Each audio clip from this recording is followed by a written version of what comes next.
Welcome welcome welcome, स्वागत है आपका एक और नई वीडियो में। आईफोन जब गर्म हो जाता है ना तो फ्लैश ऑन नहीं हो रहा है, इसमें ना फ्लैश ऑन नहीं होता है। तो मैंने ये वाली लाइट ऑन कर रखी है, जो इनकी एक लाइट दी होती है। लाइट और पंखा ये दोनों चीज़ एक बेड के लिए अलग अलग होते हैं, और मेन सीलिंग फैन भी होता है, पर इससे काम हो जाता है। जो अपना एक पर्सनल बेड के लिए लगा होता है ना, जैसे ये वाला है, देखो ये जो लाइट है और ये वाला पंखा लगा हुआ है यहाँ पे। तो ये लाइट मैंने अभी जला रखी है, इसलिए ऊपर से आ रही है। ये वैसे तो सामने से आनी चाहिए, पर ठीक है, आई होप मैं दिखाई दे रहा हूँ। इससे पहला वाला वीडियो था वो भी इसी लाइट में शूट किया था मैंने। थक जाते हैं यार इतना बोलते बोलते भाई, मतलब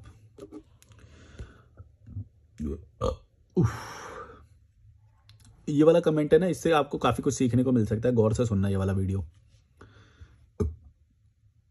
शिवा इंडियन 2709 बोल रहे हैं, भैया जी मैं बंधन में फंसा हुआ हूँ। मैं अपना घर छोड़कर अकेला रहना चाहता हूँ, पर बहुत डर लग रहा है। कैसे करूँ, कहाँ से शुरुआत करूँ? बहुत फुद्दूपने में जीवन बीत रहा है। मैं पढ़ा लिखा नहीं हूँ, 8वीं पढ़कर छोड़ दिया था। बचपन से वेल्डिंग का काम कर रहा हूँ, घर के कर्जे चुका रहा हूँ, दीदी का शादी का, बड़े भाई का शादी का, और अपने लिए कुछ नहीं बचाया। देखो पहली तो तुम्हारी गलती यहाँ से मतलब तुम्हारी नहीं, तुम्हारे माँ बाप की गलती शुरू हुई कि तुमको एक गरीब पेरेंट्स ने जन्म दिया, जबकि कोई हालत उनकी ऐसी नहीं थी कि तुम्हें पढ़ाया लिखाया जाए, या फिर एक अच्छी शिक्षा दी जाए तुम्हें, या फिर ट्रैवल कराया जाए। ये कोई भी चीज़ें तुम्हारे जीवन में तो तुमको अवेलेबल नहीं हुई। ये तुम्हारी नहीं, तुम्हारे माँ बाप की गलती है। पहली बात, हमेशा ना सही लोगों को जिम्मेदार ठहराना बहुत ज़रूरी है, अदरवाइज़ उनको लगता है कि मतलब हमारी कुछ गलती है, या फिर हम दुख में अपनी वजह से हैं। बहुत सारे स्टूडेंट यही सोचते हैं कि हम लूज़र हैं, जबकि माता पिता ने प्रेशर बना रखा होता है। ज़्यादा इतना प्रेशर की ज़रूरत होती नहीं है, या फिर इतना बेस्ट होने की ज़रूरत नहीं है जितना बेस्ट बनाने के लिए माता पिता जो बोझ डालते हैं बच्चों पे। तो मैं ये बता रहा हूँ कि सही जो क्रिमिनल है उसके ऊपर दबाव जाना बहुत ज़रूरी है, अदरवाइज़ ये होता रहेगा, डेली होता रहेगा, और लोगों को लगेगा कि ये हमारी वजह से हो रहा है। जैसे स्टूडेंट को लगता है, जो कोटा में जो सुसाइड कर लेता है, उसको लगता है कि ये मेरे ऊपर है, कि मैं लूज़र हूँ, मतलब मेरे से नहीं हो रहा, क्योंकि टीचर भी मुझे डांट रहा है, मेरे पेरेंट्स भी मुझे बोलते हैं। नंबर वो जब देखता है तो वो रिपोर्ट कार्ड पे उसी का नाम होता है, तो उसे लगता है कि वो लूज़र है, जबकि ऐसा कुछ नहीं है। बहुत सारी कंडीशंस होती है, नंबर वंबर ये सब कुछ नहीं होता है। वो स्टूडेंट ये बात नहीं समझ पाता है, और आप जिस स्थिति में हो उसमें आप भी ये नहीं समझ पा रहे हो कि ये सारी चीज़ें पूरी करना आपकी जिम्मेदारी नहीं थी। जो आपने लिखा है कि दीदी की शादी, बड़े भाई की शादी, और घर का कर्जा, ये सब आपको करना ही नहीं था। आप फंसे ही गलत चीज़ों में हो, पहली बात तो। और यदि आप ये बोल रहे हो कि मैं इनसे कैसे निकलूं और इनको पूरा भी कर दूं, पूरा तो कभी भी नहीं कर पाओगे, देखो, क्योंकि तुम एक अनपढ़ हो, या फिर तुमको अभी स्किल्स नहीं है तुम्हारे पास, है ना। तो तुम्हारे लिए ये सब करना बड़ा मुश्किल है। लेकिन तुम पे पहले समझना पड़ेगा कि ये जिम्मेदारी तुम्हारी है ही नहीं, तुम्हारी थी ही नहीं। तुम क्यों पूरा करने में लग रहे हो? ये आइदर तो तुम इमोशनल पर्सन हो, और इमोशनल पर्सन हमेशा दुख झेलता है। ये बात मैं हमेशा बोलता हूँ, इमोशनल इंसान कमज़ोर इंसान होता है। जो इमोशनल है वो कमज़ोर है, सीधी बात है। जो ज़रूरत उसकी नहीं है वो उसको भी एक्सेप्ट कर लेता है, क्योंकि कमज़ोर है, उसकी पर्सनैलिटी का कोई वो है ही नहीं, व्यक्तित्व कोई है ही नहीं। जो सामने वाला बोल देगा, जो समाज बोल रहा है, वो उसको मान लेता है सच, क्योंकि उसकी रैशनल बुद्धि है नहीं, यहाँ पे कॉन्फिडेंस है नहीं है दिमाग में, और स्ट्रांग नहीं है पर्सनैलिटी, वो कमज़ोर है। तो वो हर जगह पे वो अपने आप को कमज़ोर मान लेता है, जैसे स्टूडेंट वाला जो एग्जाम्पल दिया, और वो स्टैंड नहीं ले पाता है अपने लिए। उसको लगता है कि सब लोग तो यही बोल रहे हैं कि मेरा ही नाम है, मैं ही गलत हूँ, और मेरे को ही ये जिम्मेदारी पूरी करनी चाहिए, हैं, और हर जगह पे यही सुना है। लेकिन अब तुम जो इस चैनल पे आ गए हैं, कई लोगों ने मेरे को ये बात बताई कि हम आपका चैनल देख के ना बहुत रिलीफ महसूस करते हैं, और हमने लाइफ में बहुत ईजी, मतलब बर्डन हटाया लाइफ से, ये समझ के कि ये सारे काम हमारे थे ही नहीं जिसको हम अपनी जिम्मेदारी समझ रहे हैं। समझ रहे हो? तो अगर आप मेरा ये चैनल देख रहे हो और आपने मेरे ये सवाल का जवाब अगर सुन लिया, तो आपका काम वैसे ही आधा आसान हो गया, और बहुत सारे लोगों का इस सवाल से काम आसान हो जाएगा। इसीलिए मैंने शुरुआत में ये बात बोली थी कि अगर तुमने ये सवाल का जवाब को समझ लिया, जो मैं बोलना चाह रहा हूँ, कि जो तुम समझ रहे हो कि तुम्हारी जिम्मेदारी है, वो है ही नहीं तुम्हारी जिम्मेदारी। और अगर ये भी हो सकता है कि जो तुम्हें लग रहा है कि ये जिम्मेदारी पूरी करूंगा तो इससे खुशियां मिलेंगी मेरी बहन को, ये क्या बोला तुमने, मेरे बड़े भाई की शादी का, तो बड़े भाई को खुशियां मिलेंगी, ऐसा नहीं है। ये छलावे में मत रहना। हो सकता है कि अगर तुम अपनी जिम्मेदारी को पूरा ना करो तो वो ज़्यादा बेटर जीवन जिए, तो ये सोचो कि वो बेटर जीवन कैसे होएगा। ये मत सोचो कि शादी से ही बेटर होएगा, या फिर शादी में खर्चा करोगे, या फिर शादी ऐसी होनी चाहिए तभी बेटर होगा। ये सबसे कोई डिपेंड नहीं करता है कि उनका जीवन कैसा होएगा। और ये जिम्मेदारी तुम्हारी नहीं है, ये भी मान के रखो। कई लोग होते हैं जो समझते कि अब मतलब माता पिता चले गए तो फिर अब जो छोटे बच्चे हैं जो उनकी जिम्मेदारी हमें वो करनी है। पहली बात तो यार वो माता पिता की गलती है कि उनको ये भी नहीं पता कि वो जिंदा रहेंगे या नहीं रहेंगे, और वो बच्चे पैदा करके वो बड़े वाले उस पर छोड़ के चले जा रहे हैं। भाई बड़े वाला क्यों जिम्मेदारी ले किसी की भी, नहीं लेनी चाहिए। मेरे को तो लगता है मैं होता तो मैं तो इतना कठोर होता, मैं तो किसी की भी जिम्मेदारी ना लूं। क्यों लूंगा मैं? भाई माता पिता ने क्यों पैदा किया जब वो उनको पता ही नहीं था कि वो जीवित रहेंगे या नहीं रहेंगे? तुम किसी और पे कैसे डाल के जा सकते हो? या फिर अपंग पैदा हो जाए, डिसेबल पैदा हो जाए, तुम तो सबका जीवन जीवन जीवन हराम कर रहे हो। समझ रहे हो मैं क्या बोल रहा हूँ? मान लो तुमने 4 बच्चे पैदा किए, एक बच्चा अपंग निकल गया, अब तो तुम बाकियों का भी तो जीवन बेकार कर रहे हो। या फिर तुम उसकी देखभाल करोगे पूरे जीवन, तो तुम अपना भी वो कर रहे हो। अपना कर रहे हो तो चलो वो तो तुम्हारा हक है कि भाई तुम्हारी ये वो है कि भाई अगर कुछ गलत पैदा हो गया है बच्चा, या फिर कुछ गलत निकल गया, या गे निकल गया, या कुछ ऐसा कुछ हो गया है शरीर से बनावट से, कभी कभी वो हो जाते हैं, अपंग हो जाते हैं, ऐसा हो जाता है ना। मुसलमानों में तो ज़्यादा होता है बल्कि। तो समझ रहे हो मैं क्या बोल रहा हूँ? तो वो ये बिल्कुल नहीं सोचते हैं कि भाई दुख होएगा, सुख होएगा, क्या होएगा, हमारे ऊपर रिस्पॉन्सिबिलिटी आएगी या बच्चों का भी जीवन बेकार होगा। इनको इससे कोई लेना देना नहीं होता है। इसीलिए बोलता हूं कि ये सब लोग भड़वे हैं, इनको कोई फर्क नहीं पड़ता है सुख दुख क्या होता है, क्वालिटी लाइफ क्या होता है, लाइफस्टाइल क्या होता है, लोगों पे रिस्पॉन्सिबिलिटी आएगी तो उनका जीवन बेकार होगा, इससे क्या होता है ना, ये सब पता ही नहीं है उनको। आज़ादी क्या होता है ये मालूम ही नहीं है उनको। वो ये समझ के बैठे हैं कि सब मिलजुल के करेंगे, काम करेंगे, ये करेंगे, वो करेंगे। आज़ादी क्या होता है सब भूल जाएंगे, कुत्ते की तरह काम करेंगे। खुद भी कुत्ते की तरह काम करके जीवन बिताया और सोचते हैं कि बच्चा भी कुत्ते की तरह काम करके जीवन बिताएगा, और अगर कुछ हो भी गया तो थोड़ा तो ये भी संभाल लेंगे। क्यों संभाल लेंगे? पहली बात तो तुमने पैदा किया, ये तुम्हारी मर्जी थी, और गलत हुआ तो ये तो तुमको ही बर्डन लेना पड़ेगा उसका। तुम ये क्या है भाई बाद में तुम दूसरों पे डाल दे रहे हो। तो इसी तरह से ये जो तुमने अभी लिखा है अपने लिए कुछ नहीं बचाया, तो ये तुम्हारी गलती है। देखो इमोशनल जो लोग होते हैं ना वो ये करते हैं और इसका बड़ा वो लेते हैं। तुम इसमें जो सिंपैथी लेने की कोशिश कर रहे हो, मैं बिल्कुल सिंपैथी नहीं दूंगा तुम्हें। तुम भाई इमोशनल लोग हो, तुम उस चीज में तुम्हें खुशी मिल रही होगी, या तो खुशी नहीं मिल रही है तो तुम कर क्यों रहे हो पहली बात। और अगर कर रहे हो तो फिर इस चीज का दिखावा क्यों कर रहे हो? देखो मैंने अपने लिए कुछ नहीं बचाया। ये तो तुम्हारी मर्जी है कि तुम करो या ना करो। नहीं करोगे तो भी दुनिया नहीं पलटनी, करोगे तो भी दुनिया नहीं पलटनी। और जो अगर तुम्हारे जो छोटे भाई है या तुम्हारे बड़े भाई है जो शादी नहीं होगी या होगी जो भी है, वो लोगों को गर्दन पकड़नी चाहिए तुम्हारे माँ बाप की कि भाई तुमने ये क्या कर दिया। ना तो तुम्हारे पास खाने के पैसे, ना तुम्हारे पास पढ़ाने के पैसे, ना अच्छा घर है, वेल्डिंग का काम करा रहे हैं, मतलब कि पढ़ाया लिखाया नहीं है या कुछ भी है ना। ये वैसे ये स्किल के तौर पे भी हो सकता है कि तुम एज अ स्किल वर्कर कर रहे हो, पर तुम्हारी भाषा से लग रहा है, उससे लग रहा है कि तुम दुख में हो अभी।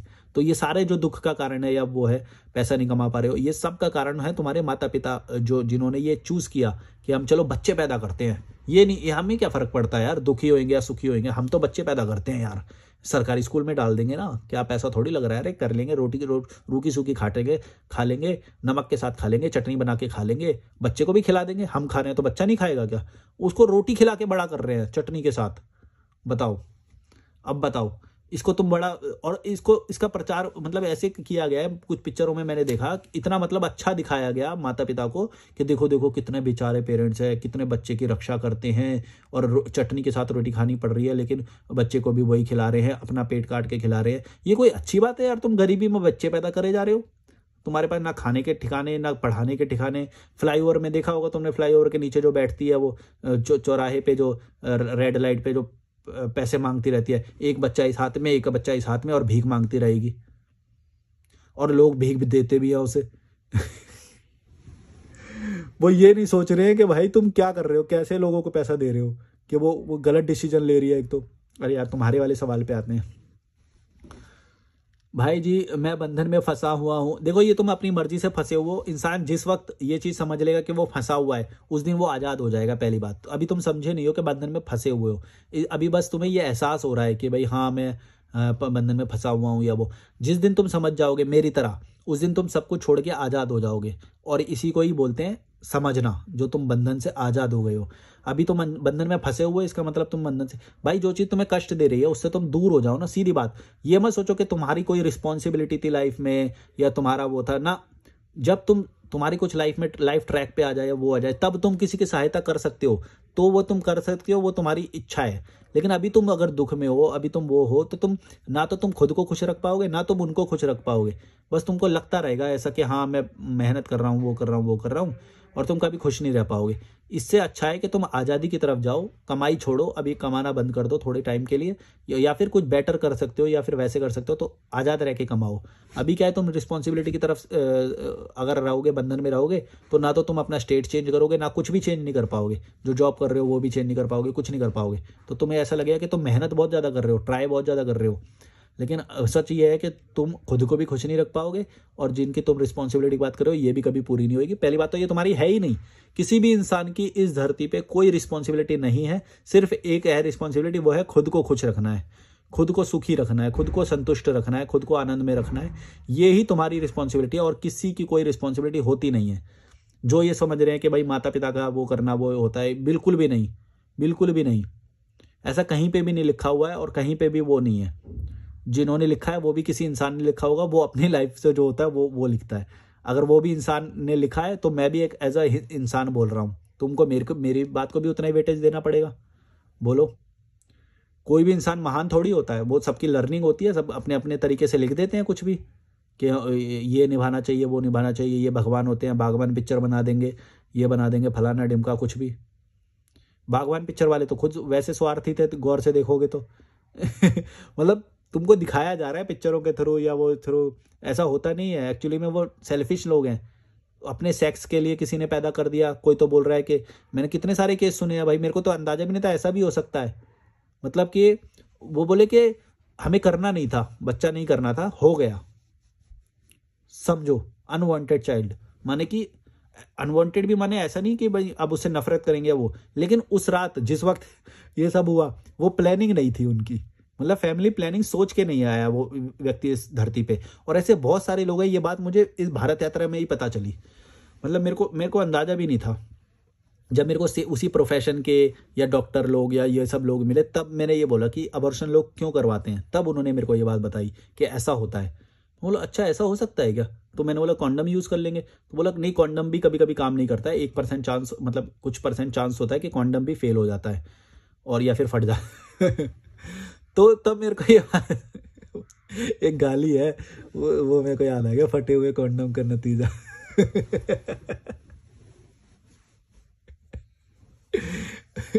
तो ये अब वो जब वो गाली है, तो वो गाली तो मेरे को समझ में नहीं आई कि फटे हुए कॉन्डम करने, लेकिन जब उस डॉक्टर से मैं जब बात कर रहा था, तब मेरे को ये बात समझ में आई। अच्छा उस गाली का ये मतलब है, मतलब कॉन्डम सच में फट जाता है, ऐसा होता है क्या?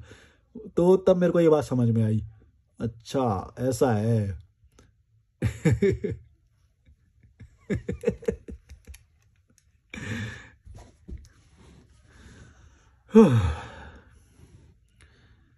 बहुत डर लगता है, कैसे करूं, कहाँ से शुरुआत करूं? यहीं से शुरुआत कर दो, जहाँ पे खड़े हो वहां से अभी जाओ, जहाँ पे तुम्हें अच्छा लगता है वहां पे रहना शुरू कर दो। जो काम तुम्हें समझ में आता है वो काम करना शुरू कर दो, आज़ादी के लिए करो। अपने लिए सेविंग्स करो, जब अपने लिए बहुत सारा कलेक्ट हो जाए पैसा, तब कलेक्ट हो जाए, तुम्हें लगे अब बहुत ही ज़्यादा पैसा हो रहा है, तब थोड़ी सी किसी की हेल्प करना चाहते हो अगर, तो किसी की हेल्प करना। मैं तो बोलता हूँ बल्कि ज़िंदगी में कभी किसी की हेल्प नहीं करनी चाहिए पैसों से या कुछ भी, मैं नहीं मानता। बल्कि उसको अगर तुम कुछ सलाह दे सकते हो, कुछ गाइड कर सकते हो, वो ज़्यादा उसके लिए हेल्पफुल होएगा, बजाय कि तुम उसकी वैसे हेल्प करो पैसों में या वो सब, वो गलत है। और उससे एक और चीज़ पता है ये होती है कि जिसकी वो रिस्पॉन्सिबिलिटी बनती है, उस व्यक्ति को तुम बचा रहे हो, उस क्रिमिनल को बचा रहे हो तुम। क्रिमिनल कौन? जिसने उसको पैदा किया, उसने उसकी रिस्पॉन्सिबिलिटी नहीं ली, या फिर वो नहीं ले सकता था लेकिन पैदा कर दिया, तो वो क्रिमिनल है एक तरह का। जो चीज़ वो अफोर्ड ही नहीं कर सकता, उस चीज़ को उसने पैदा करके किसी और के ऊपर बर्डन बना दिया, ये क्राइम है मेरी नज़र में तो है। लीगल में पता नहीं क्यों नहीं मानते इसको तुम किसी और के ऊपर कैसे रिस्पॉन्सिबिलिटी बांध सकते हो? और क्या बोला मैं, हाँ, जैसे सरकार को, ये जो एनजीओ पेनजीओ टाइप के लोग होते हैं बोलते हैं कि हम भला कर रहे हैं समाज का, ये क्या कर रहे हैं एक्चुअली, सरकार को बचा रहे हैं ये सरकार। और सरकार इसीलिए रिबेट देती है और इनको बढ़ाती है कि ये इनका काम करवाते हैं, अपना काम करवाते हैं इनसे। और ये सरकार को कैसे बचाते हैं कि मान लो एमसीडी का काम है कि गली को साफ करे या कचरे से साफ रखे, तो ये क्या करेंगे, ये खुद साफ करने लग जाएंगे, बोलेंगे देखो हम ना भला कर रहे हैं, भला कर रहे हैं। अरे भाई तू भला कर रहा होता तो जिसकी रिस्पॉन्सिबिलिटी है उसको बोलना जाके, वो करे काम। वो तो पबजी खेल रहा है, गेम खेल रहा है, रील देख रहा है। समझ रहे हो क्या हो रहा है यहाँ पे? ये जो एनजीओ पेनजीओ टाइप के लोग होते हैं ना, इनको ज्यादा भला मत मानना, ये सच बता रहा हूँ। ये लोग क्रिमिनल को बचाते हैं ये लोग, इनको ज्यादा वो मत लेना, समझ रहे हो। ये तो एक वो है भाई जिसकी अकाउंटेबिलिटी है, तुम उसी को बचा रहे हो भाई। पैसे दिए जा रहे हैं उसको, टैक्स पेयर के मनी से सैलरी दी जा रही है उसको, तुम उसकी रिस्पॉन्सिबिलिटी मान दो ना कि वहां पे वो सफाई रखे, सफाई होनी चाहिए। तुम खुद डंडा लेके खुद साफ करने लग जाते हो कि देखो हमने, और फिर फोटो खिंचवाते हो, अपना पेज बनाते हो फेसबुक पे, कहीं पे इंस्टाग्राम पे पेज बना रहे हो, देखो देखो हमने ये वो करा, अब हमें डोनेशन दो। ये क्या बात है? मतलब तुम एक क्राइम कर रहे हो तुम किसी की रिस्पॉन्सिबिलिटी से उसको बचा रहे हो, और तुम बोल रहे हो कि तो तुम्हें और पैसा दिया जाए इस चीज के लिए। यही तो बोल रहा हूं कि कभी किसी की हेल्प करने से ये उल्टा हो रहा है। उल्टा ये हो रहा है कि जिसकी रिस्पॉन्सिबिलिटी बनती है तुम उसको बचा रहे हो। यही तुम्हारे केस में भी हो रहा है, जिसकी रिस्पॉन्सिबिलिटी उसको बचा रहे हो तुम, और तुम बोल रहे हो कि नहीं नहीं ये तो मेरी रिस्पॉन्सिबिलिटी है। तुम्हारी है ही नहीं, किसी की है ही नहीं कोई रिस्पॉन्सिबिलिटी। जो लीगल दायरे में जितनी होती है वो तुम उतना अपने लिए करो, या फिर किसी के करना चाहते हो तब करो, वो बात अलग है। लेकिन तुम खुद दुख में हो, तुम्हारे पास खुद पैसे नहीं है, और तुम मान के बैठे हो कि नहीं नहीं ये भी जिम्मेदारी मेरी है, ये भी जिम्मेदारी मेरी है, बहुत दुख में हूँ भाई साहब कुछ बता दो, यहाँ की भी किस्त चल रही है, वहाँ की भी किस्त चल रही है, इनकी भी शादी में लगा दिया, उसकी भी शादी में लगा दिया, अब मेरी फट रही है। तो फटेगी तुम्हारी इमोशनल फूल। बस कमजोर लोग ये कमजोरी लेके मेरे सामने मत आया करो। कुछ वैचारिक कोई बात हो जो समझ में नहीं आ रही, वो तो ये तुमको सब समझ में आता है। ये सब तुम लोग क्या इज्जत के लिए, सुख के लिए हैं, हमारा बढ़ावा होगा, हमारा सम्मान होगा कि देखो हमने अपने छोटे भाई की शादी करी, या फिर हमने बड़े भाई की शादी में योगदान दिया। ये तो तुम अपने भले के लिए कर रहे हो, ये तो अपने उसके लिए कर रहे हो, सेल्फ जो एक क्या बोलते हैं, अपना इज्जत का जो भाव होता है अपने लिए कर रहे हो। ये तुमको किसने बोल दिया कि तुम समाज का इससे भला कर रहे हो या किसी का भला कर रहे हो?